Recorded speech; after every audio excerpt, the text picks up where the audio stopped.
Bueno, pues es la primera vez que vengo y tengo el gusto de compartir un espacio, en este espacio, parte de la investigación que he hecho en los últimos años y que tiene que ver con la migración México-Estados Unidos. Entonces, pues precisamente de lo que vamos a hablar hoy es de algunos lineamientos para un programa de intervención integral para migrantes, un enfoque humanista. El índice o los ejes a partir de los cuales vamos a conversar el día de hoy están como tratando de articular cuáles son como los diferentes abordajes teóricos y cómo se conectan con la investigación. Entonces, bueno, pues lo primero, brevemente, de lo que vamos a hablar son de las psicologías humanistas y el enfoque centrado en la persona, que es de donde parto. En un segundo término, una mirada general sobre la migración mexicana transnacional, algo que tiene que ver con los antecedentes de las migraciones que involucran a las familias. En un tercer momento vamos a hablar sobre el estudio de la subjetividad a través de la investigación cualitativa, que ha sido mi área de especialidad durante los últimos años también. Y finalmente trataremos de abordar estos lineamientos para un programa de atención integral a migrantes centrado en las personas. Bueno, las psicologías humanistas y el enfoque centrado en la persona, que es de lo que vamos a conversar un poquito. Como ustedes saben, las psicologías humanistas son tremendamente diversas. O sea, tienen ustedes a un Frederick Perls con la psicoterapia gestalt, a un Carl Rogers con enfoque centrado en la persona, a un Viktor Frankl con la logoterapia, a Maslow, ¿verdad?, con la teoría de las necesidades, a Rollo May, este tipo de terapia existencial. Sin embargo, dentro de esta heterogeneidad teórica, hay uno de esos aspectos que es especialmente con el que yo he trabajado en los últimos años, que es el enfoque centrado en la persona. O sea, que de todas esas psicologías humanistas es uno de esos aspectos lo que a partir de los cuales yo he tratado de comprender el mundo y de comprender a los otros, tanto en investigación como en mi propia práctica privada y también dentro de la docencia. Como ustedes podrán ver, hay una heterogeneidad teórica, pero hay una homogeneidad paradigmática y metodológica. ¿Qué quiere decir con esto, con esta parte de homogeneidad paradigmática y metodológica? Que a pesar de la diversidad de formas teóricas que se revelan en las psicologías humanistas, tienen una concepción del hombre, una concepción del ser humano, que tiene algunos ejes particulares. En primer lugar, y partiremos aquí de una negación, no es una concepción mecanicista, determinista y monocausal de las personas. Generalmente pensamos como en un tipo de pensamiento más complejo, multicausal, no determinado, sino donde la libertad, la dignidad humana, etcétera, etcétera, son valores que guían a los seres humanos. La concepción de las personas, pues son estos cuatro ejes, uno que tendría que ver con una autonomía, dice una autonomía y una interdependencia social, que quiere decir que las personas puedan desarrollar sus propias personas, como dice Rogers, poder caminar en lugar de arrastrarse, ¿verdad? Es como lo que se llamaría la autonomía, pero con responsabilidad social, ¿verdad? Una autonomía que respete al otro. Esa es la famosa idea de autonomía. La autorrealización, bueno, pues ustedes seguramente verán por ejemplo, en la literatura del PNUD, etcétera, etcétera, no solamente aquí, que ahora, por ejemplo, salud mental ya no se puede concebir únicamente como la ausencia de un trastorno mental, ¿no? Antes se pensaba, ¿qué es tener salud mental? Pues no estar angustiado, o no tener depresión, etcétera, etcétera. Bueno, aquí la idea es que no solamente no tengas sintomatología, no solamente no tengas una disfunción de las que clasifica, ustedes lo saben bien, el DSM-5, en sus múltiples, que seguramente estudiarán en 2 semestres, ¿verdad? Psicopatología 1 y 2, sino que es llevar a las personas al desarrollo pleno de todas sus potencialidades. O sea, no solamente la ausencia de enfermedad, sino el desarrollo del potencial humano. Esa es como la idea de la autorrealización. ese proceso de individuación donde cada uno termina precisamente convirtiéndose en sí mismo, ¿no? Una orientación dirigida por metas que dirige a los seres humanos y por un sentido vinculado, como les decía antes, por libertad, justicia y dignidad. Y una concepción de la totalidad que vamos a retomar un poco después, que tiene que ver con no concebir al ser humano nada más como una actitud o una capacidad o un CI o una forma perceptual, etcétera, etcétera, sino concebir a los seres humanos como una totalidad, donde están las emociones, los sentimientos, las percepciones, etcétera, etcétera, y todo lo que uno es finalmente, ¿no? Y las relaciones que uno establece. La siguiente. Bueno, pues algunas ideas de Rogers sobre el enfoque centrado en la persona también pueden ser orientadoras para que ustedes sepan por qué elegí la investigación cualitativa como uno de los ejes, como el eje metodológico más fuerte para comprender, pues, en profundidad o tratar de profundizar en la visión interior que las personas tienen sobre sí mismos y en este caso sobre el fenómeno migratorio. Entonces, bueno, fue creada por Carl Rogers. Como verán, el señor vivió muchísimo a lo largo de todo el siglo, ¿verdad? De 1902 a 1987. Pues dice, la finalidad principal de la búsqueda científica y de la explicación teórica consiste en el esfuerzo constante y disciplinado para descubrir el orden inherente a la experiencia vivida. Hasta ahí, fíjense que tiene una concepción de ciencia, que es una concepción casi operacional y manejable, ¿verdad?, que no está desvinculada de la experiencia y que está vinculada, sí, con la sistematización y con el rigor. Dice la segunda dice la necesidad de comprender y explicar el nexo causal y relacional que media entre los diversos componentes que compiten en el fenómeno ofrecido por las experiencias. Y cuando a mí me hablan de nexo causal, pues aquí está abriendo él dos posibilidades. Cuando hablan de nexo causal se está refiriendo a investigación cuantitativa, ¿verdad? El nexo causal, esto que impacta al otro, esto que es causa de lo otro. Y cuando habla del nexo relacional es cómo los diferentes fenómenos o dimensiones se entretejen y cómo esto nos ayuda a comprender a los seres humanos.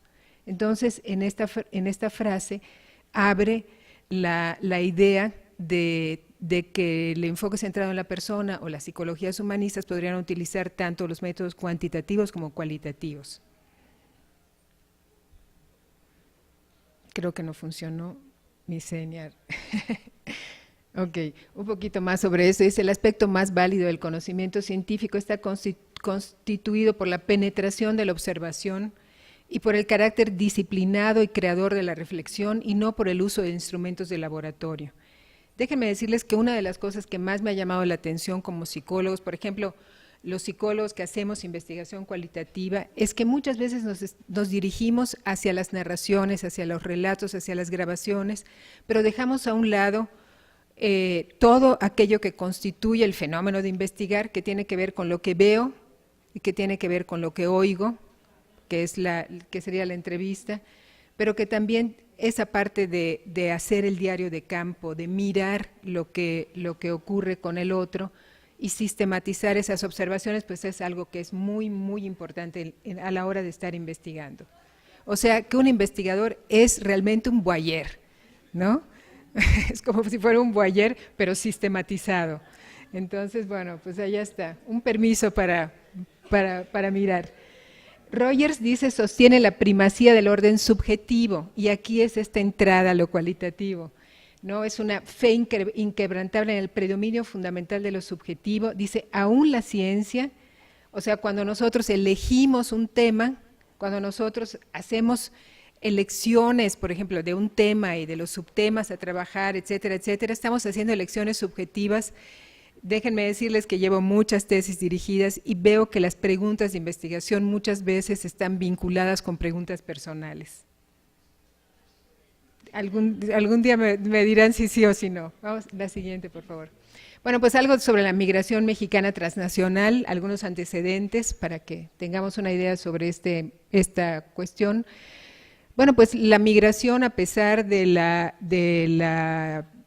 rudeza, ¿verdad?, de la tensión más fuerte que hay en la frontera norte del país, no para el flujo de migrantes mexicanos y centroamericanos que cruzan la frontera México-Estados Unidos.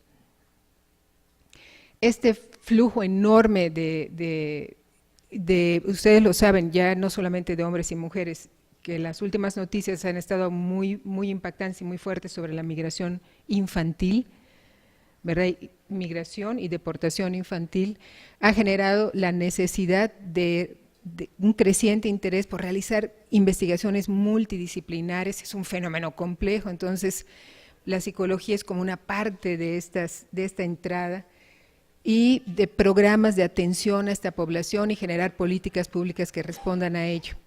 Es curioso, pero si ustedes ven la literatura sobre migración, se van a encontrar muchísimos estudios sobre sociología de la migración, se van a encontrar muchísimos estudios económicos sobre remesas. ¿Saben ustedes que las remesas es el segundo factor más importante económico en el país? O sea, estos migrantes son oro, ¿verdad? O sea, envían una cantidad de remesas que fortalecen la economía nacional de una manera muy importante. Se van a encontrar estudios antropológicos, ¿verdad? Y además todos ellos muy fuertes y muy brillantes. Pero una de las cosas en lo que ustedes van a encontrar un vacío es que nos falta información sobre cuáles son las consecuencias psicológicas que tienen los migrantes en su relación en sí como personas, en sus relaciones de pareja y en sus relaciones de familia, en las distintas fases del fenómeno migratorio. Digo, porque no es lo mismo un migrante deportado que una esposa de un migrante que se queda en México, en Oaxaca, por ejemplo, ¿no? Entonces hay que comprender como esas distintas fases del fenómeno. La siguiente.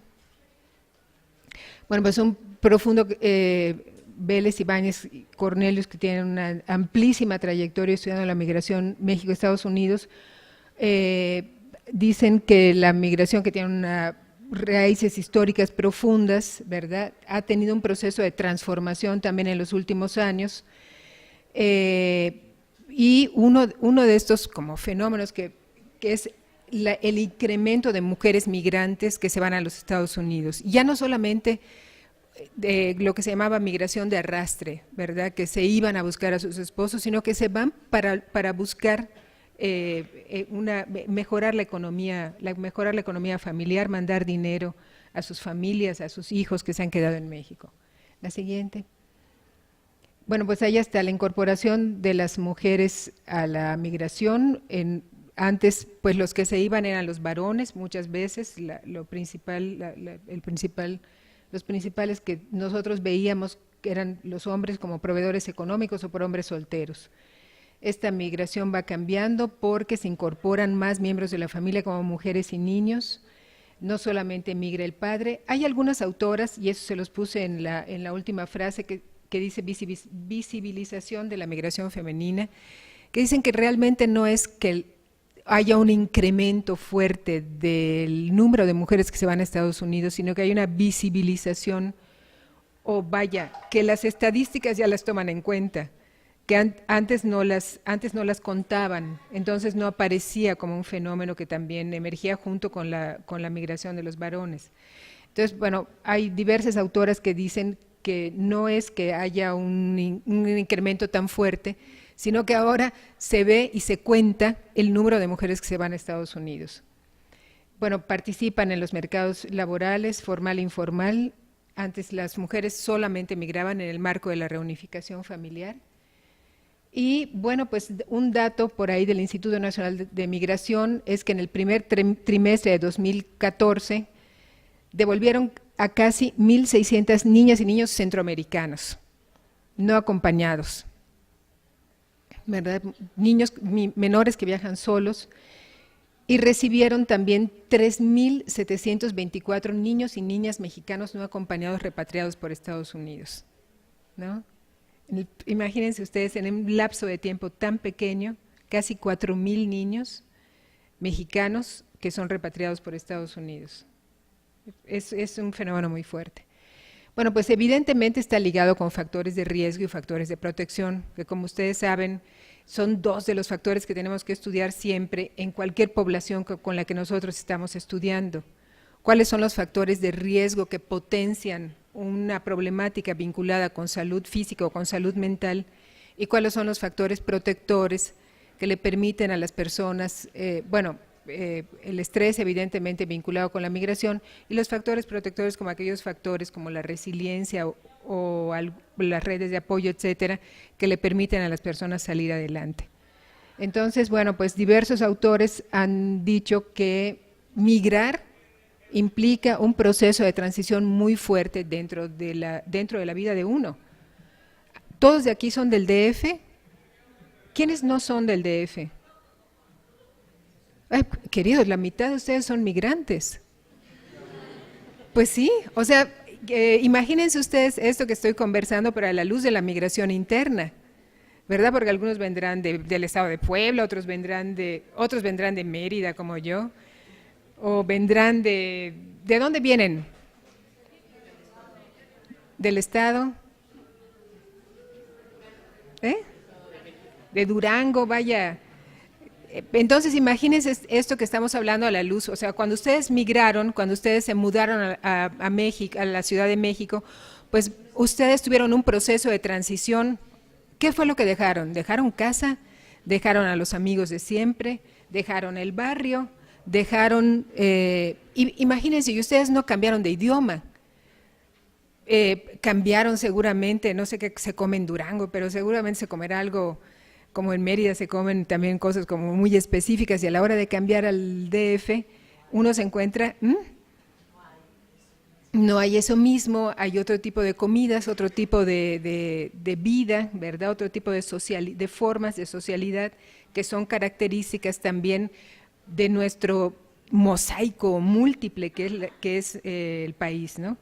Pero imagínense, si eso es un movimiento fuerte, imagínense el movimiento de irse a Estados Unidos, pero no estoy hablando de migrantes que hablan inglés, ¿verdad? Y que tienen una licenciatura, etcétera, etcétera, sino de gente de Oaxaca que está en Sachila, por ejemplo, y que se va a los Estados Unidos, que habla su idioma propio de Oaxaca y que llega a un lugar donde toda la gente habla inglés, donde no hay mole negro, ¿verdad? Donde solo hay hamburguesas y donde no es nadie, que es una palabra muy fuerte, pero donde no están las redes de socialidad, no están los amigos, no es el hijo del señor fulano de tal, no es, vaya, que es un cambio profundo dentro de la vida de las personas cuando uno migra.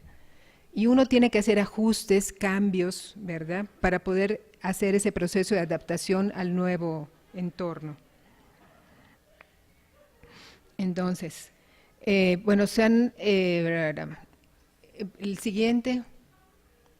Bueno, pues en esta investigación que les voy a platicar, tiene como, se investigan la relación de pareja, sobre todo era la pareja fundamentalmente sobre la que estaba trabajando, primero la separación de la pareja cuando uno de los miembros migra a los Estados Unidos, el segundo son las parejas que migran juntas a los Estados Unidos, y la tercera es la separación de la pareja ante la deportación de uno de sus miembros.